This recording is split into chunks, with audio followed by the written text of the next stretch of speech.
নমস্কার, দীপা স্টার্লিং চ্যানেলে আপনাদের সবাইকে স্বাগত। আজকে আমি বানাবো পুর ভরা চাল কুমড়ো ভাজা। এটি একটি পুরনো দিনের রেসিপি, অনেকেই বানিয়ে থাকেন। আমি কিভাবে বানাই চলুন দেখে নেওয়া যাক সেই ভিডিওটা। আমি একটা 950 গ্রাম ওজনের চাল কুমড়ো নিয়েছি। চাল কুমড়োর দুই সাইডটা কেটে বাদ দিয়ে দেব। আমি পুরো চাল কুমড়োটা দিয়ে বানাবো না এই রেসিপিটা। মাঝখান থেকে কেটে নেওয়ার পর একটা সাইড একটু বেশি মোটা হয়েছে, একটা সাইড একটু পাতলা হয়েছে। যে সাইডটা মোটা আমি সেই সাইডটাই নেব।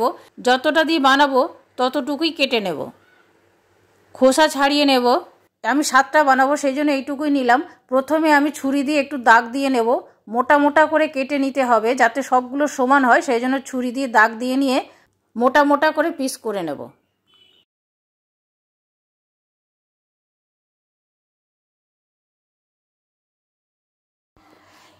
এবারে চাল কুমড়োর যে পিসগুলো কাটা হয়েছে এগুলো মাঝখান থেকে কেটে নেব।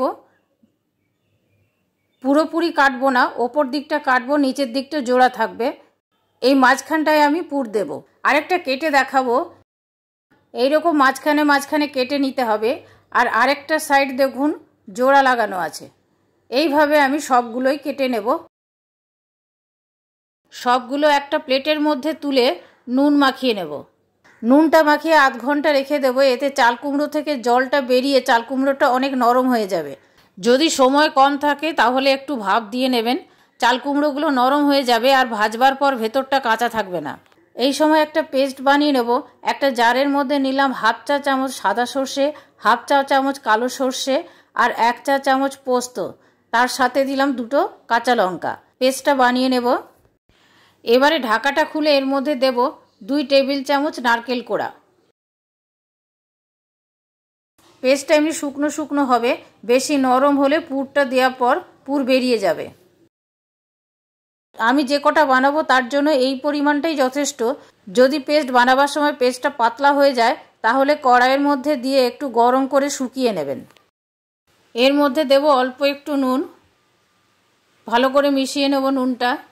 চাল কুমড়োগুলোতে নুন মাখিয়ে রেখেছিলাম বলে জল বেরিয়ে অনেক নরম হয়ে গেছে। এখন চাল কুমড়োর মাঝখানে কেটে রাখা জায়গাতে আমি পুরটা দিয়ে দেব। যত বেশি পুর দেব তত বেশি স্বাদ হবে। পুরটা দিয়ে এরকম মুখটা বন্ধ করে দেব। বেশি চাপ দেব না, যেটুকু বাইরে বেরিয়ে আসবে সেটুকু হাতে করে পরিষ্কার করে দেব। এইভাবে আমি সবগুলোই বানিয়ে নেব।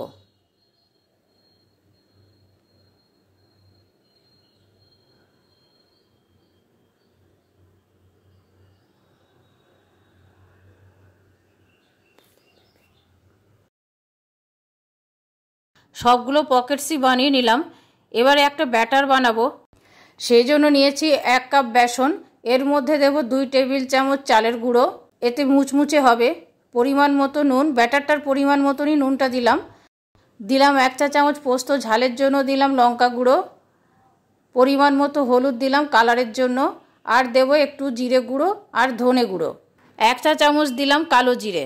একটু একটু জল দিয়ে একটা থিক ব্যাটার বানিয়ে নেব।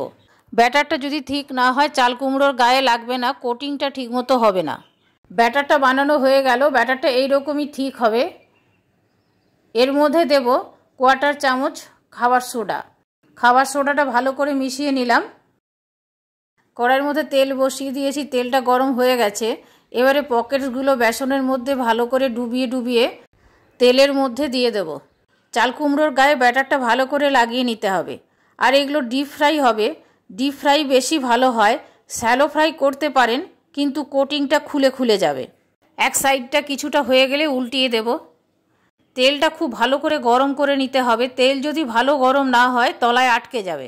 প্রথমবার উল্টে দেওয়ার পরই আমি গ্যাসের ফ্লেম সিম করে দিয়েছি। লো ফ্লেমে যদি না ভাজা হয় তাহলে ভেতরটা কাঁচা থাকবে। সেই জন্য লো ফ্লেমে বারবার উল্টে পাল্টে ভেজে নিতে হবে। ভাজা হয়ে গেছে, দেখেই মনে হচ্ছে মচমচে হয়েছে। এবারে আমি তুলে নেব। একই রকমভাবে আমি সবগুলোই ভেজে নেব। সবগুলোই বানানো হয়ে গেল। আপনারাও এইভাবে বানিয়ে গরম ভাতে সার্ভ করতে পারেন।